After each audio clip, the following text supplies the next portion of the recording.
Hello, what is up? Welcome to day 15. I can't believe we are halfway through the 30 days of our devotional. It is 100 days, but I'm thinking we're only gonna do 30 days here together. We'll see how it goes. But we're just gonna dive in today. I actually haven't even looked at today's devotional yet. I had a super busy morning. I had to train a client like 30 minutes away, and it was right by this hiking area that I wanted to explore a little bit. So I just got back, so let's go ahead and dive in and let's see what today has to say. So we are still on purpose, and today is your born identity. Sounds like a good one.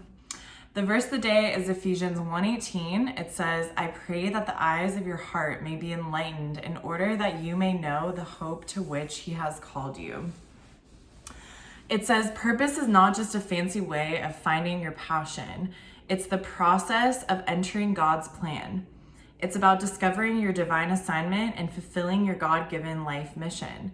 Here's the thing, stepping into what God has for you will always require you to believe bigger. You see, to believe bigger means to believe beyond who you think you are. It requires you to be willing to see yourself as necessary, incredibly gifted, and limitlessly impactful. God neither consults your past nor your resume when he maps out your future, and he isn't confined to your passions either. Those are the things you've learned to do, your formed identity. But in order to enter a new level of impact and meaning, you must be willing to embrace your true born identity. How you see yourself will determine what you see for yourself. Whoo! Wow. Okay, I just have to take a moment. I feel like I'm gonna cry right now. This is pretty crazy because God has just really been speaking to me recently, like the past few days, with this distinct message, and I hope that he is speaking to you too as much as he's speaking to me. Something that I have recognized is I have been living a life of dishonesty, of inauthenticity.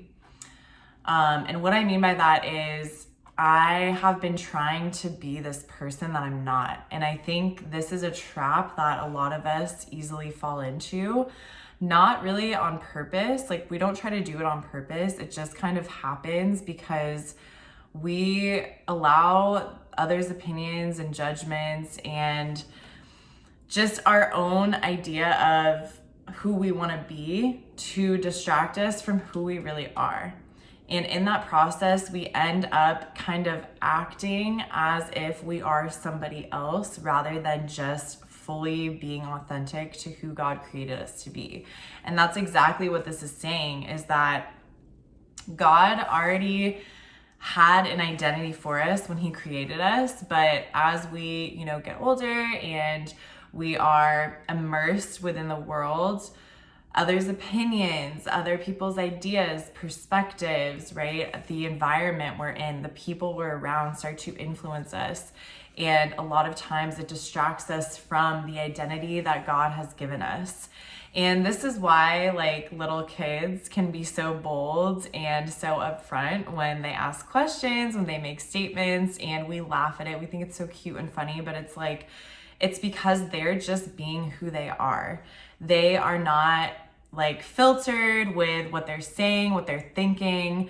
They are just fully being themselves and unashamed of it.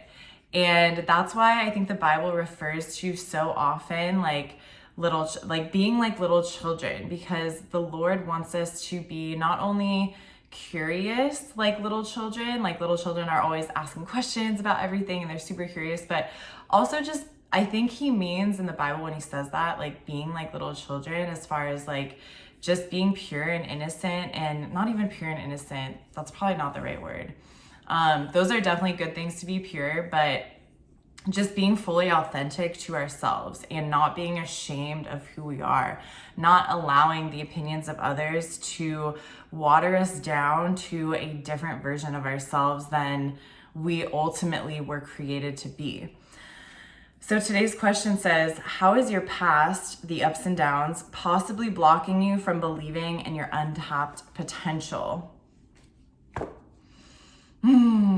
So you guys, I'm reading this in real time. I haven't really had time to like think on this, but like I said, I personally feel this message to my core because I feel very called out recently. I have this one app on my phone.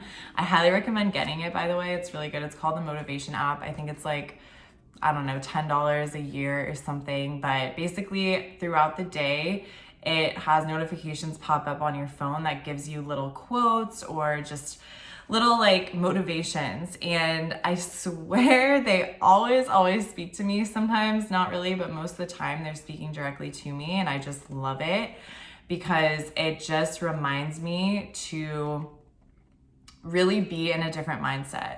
It reminds me of my capabilities. It reminds me of, I feel like it's just God like speaking to me throughout the day. And I love getting these notifications because, like I said, it just always speaks to me with where I'm at, with maybe something that I'm questioning, something I'm doubting within myself, or something I might need a little extra motivation, inspiration with. And these quotes always pop up at the right time. And lately, they've been kind of saying the same message as this devotional is saying today, just about not letting the past define you and allowing your failures to inspire you and stepping into who you were truly made to be. And I feel that God is really calling me to do this and also calling you, because obviously you're watching this video for a reason. And I think that God is calling all of us into this right now because the world has become so clouded and allowed people to become so distracted with all of the distractions that are in the world nowadays. Like, just everyone is separating from each other. There's not a lot of connection happening. People are afraid to be themselves because they're gonna get canceled or someone is going to upset someone with their opinion, and everyone is so like walking on eggshells, I feel. And I think God is really calling us to step up and be bold, be unashamed, be unapologetic, and speak the truth. And I know for sure that He's calling me into that position.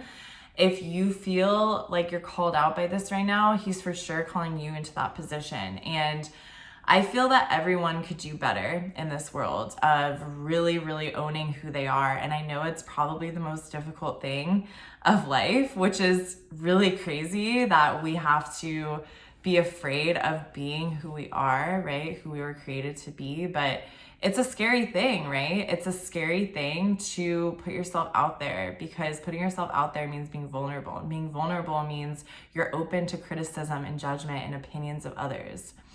But when you can really back up your identity with God's truth, with God's promises, with what God has spoken about you, and know that that is the truth that you have to stand on, that is your foundation, then it becomes a lot easier to really stand in that truth rather than trying to stand on a truth that has been fabricated by yourself, by the world, by like being somebody who you may feel good about, right? Because it like fits into the world, but deep down, you know this isn't who you are.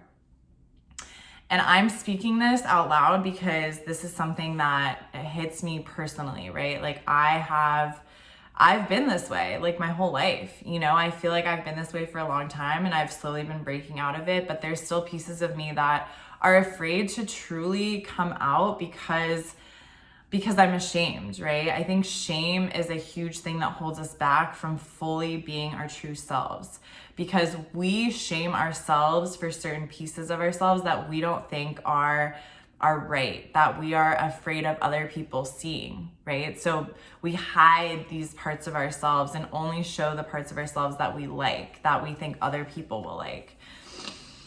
But in doing so, we're not fully stepping into our true identity. And that's where I feel that God is really calling us to not allow shame to hold us back, because shame is not from God, right? Like He created you exactly the way you are with all of your imperfections, right? He sees them as perfect. He created you perfectly as you are. And everything that you're ashamed of and that you see as an imperfection and that you see as not good, he sees as good. And the more that you can just build that identity in him, the more you will start to see yourself in the way that he sees you. And trust me, this is something that I'm working on too. So I am preaching to the choir, but the more that we step up and allow ourselves to be vulnerable and give ourselves the permission to just put ourselves out there, the more we're going to give other people the permission to do that as well. So I hope that in me speaking this to you, you are receiving the permission to also go out there and fully own who you are, every single piece of yourself, because all of you is necessary to make up your entire identity. Not just the parts that you want to show to the world because those are the parts that you see as good enough. No, like all of you. The world needs all of you. So let's close out with a prayer because I'm feeling like this is really hitting me in the feels, and wow, like, God is just so good. God is so good. Lord, give me your eyes to see myself the way you see me. Help me to grasp both the magnitude and the simplicity of your higher calling and purpose for my life, and give me the courage to believe in what you have for me. I love it. I hope you are receiving some courage from this today, some permission today to just be authentically who you are, all of you, without feeling the need to change anything about yourself. Just step into your full potential and know that God created you exactly as you are, and he sees you as perfect. He sees you as good. He sees you as whole. And you are the only one of you. Like, you're the only one. So be fully you. That's it for today. I'll see you tomorrow for day 16, and I hope you have a beautiful, beautiful day. Bye.